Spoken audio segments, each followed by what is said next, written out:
Daily. Taste the Daily. Nalgonda జిల్లా Miryalaguda MLA camp కార్యాలయాన్ని ముట్టడించారు SFI నాయకులు. పెండింగ్ లో ఉన్న స్కాలర్షిప్లు, ఫీజు రియంబర్స్మెంట్ బకాయిలను వెంటనే విడుదల చేయాలని డిమాండ్ చేశారు. ప్రభుత్వం విద్యార్థుల జీవితాలతో చెలగాట మాడుతోందని మండిపడ్డారు. స్కాలర్షిప్, ఫీజు రియంబర్స్మెంట్ విడుదల చేయకపోవడం వల్ల విద్యా సంస్థల యాజమాన్యాలు సర్టిఫికెట్లు ఇవ్వడం లేదన్నారు. సర్కారు నిర్లక్ష్యంతో నిరుపేద విద్యార్థులు ఉన్నత చదువులకు దూరమవుతున్నారని ఆందోళన వ్యక్తం చేశారు. ప్రభుత్వం వెంటనే స్పందించి బకాయిలు విడుదల చేయకపోతే ఎమ్మెల్యేలు, మంత్రుల్ని అడ్డుకుంటామని హెచ్చరించారు. తెలంగాణ రాష్ట్ర కమిటీ పిలుపులో భాగంగా స్థానిక మిర్యాల కార్యాలయంలో ఉన్న ఎమ్మెల్యే క్యాంప్ ఆఫీస్ ను ఎస్ఎఫ్ఐ నాయకులు ధర్నా నిర్వహించడం జరిగినది.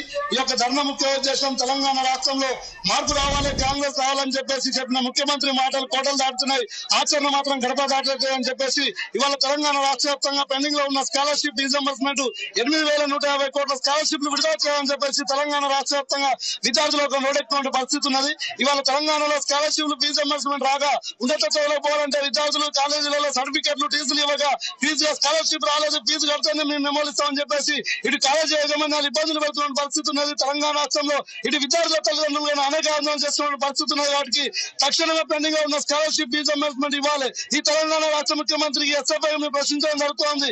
ఎస్ఎఫ్ఐ డిమాండ్ ఏంటంటే తెలంగాణ రాష్ట్రంలో స్వయంగా విద్యాశాఖ మంత్రి చూస్తున్న ముఖ్యమంత్రి చూసే శాఖకి ఏ విధంగా ఉంటే మిగతా శాఖలు ఏ విధంగా పనిచేస్తున్నాయని చెప్పేసి తెలంగాణ సమాజం మొత్తం గమనిస్తున్న పరిస్థితి ఉన్నది. అదే విధంగా రేవంత్ రెడ్డి అధికారంలోకి వస్తే స్కాలర్షిప్, ఫీజు రియంబర్స్మెంట్ మొత్తం విడుదల చేస్తామని చెప్పిన ముఖ్యమంత్రి ఇవాళ అధికారంలోకి వచ్చిన తర్వాత విద్యార్థుల క్షేమాన్ని మర్చిపోయినట్టు పరిస్థితి ఉన్నది. తెలంగాణ రాష్ట్రంలో రాష్ట్ర ప్రభుత్వం మారితే విద్యార్థుల భవిష్యత్తు బాగుంటుందని చెప్పేసి కొత్త రాష్ట్ర ప్రభుత్వం మీద ఎన్నో ఆశలతో అడుగుపెట్టిన విద్యార్థి లోకానికి ఈ ప్రభుత్వం అనేక విధాలుగా అనిర్య విధానంగా విద్యార్థులను మోసం చేస్తా ఉన్నది. తక్షణమే ఈ రాష్ట్ర ప్రభుత్వం పెండింగ్ లో ఉన్న 8,000 కోట్ల స్కాలర్షిప్ తక్షణమే రిలీజ్ చేయాలి.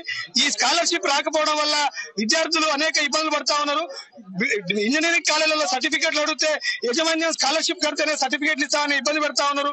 అదేవిధంగా ఇప్పటి వరకు స్వతంత్రం వచ్చి 78 సంవత్సరాలు గడుస్తా ఉన్నా కూడా కాలేజీ యాజమాన్యం సమ్మెపోయిన దాఖలాలు ఇప్పటి వరకు ఎక్కడ కనబడలే. తెలంగాణ రాష్ట్ర కమిటీ పిలుపులో భాగంగా స్థానిక మిర్యాల కార్యాలయంలో ఉన్న ఎమ్మెల్యే క్యాంప్ ఆఫీస్ ను ఎస్ఎఫ్ఐ నాయకులు ధర్నా నిర్వహించడం జరిగినది.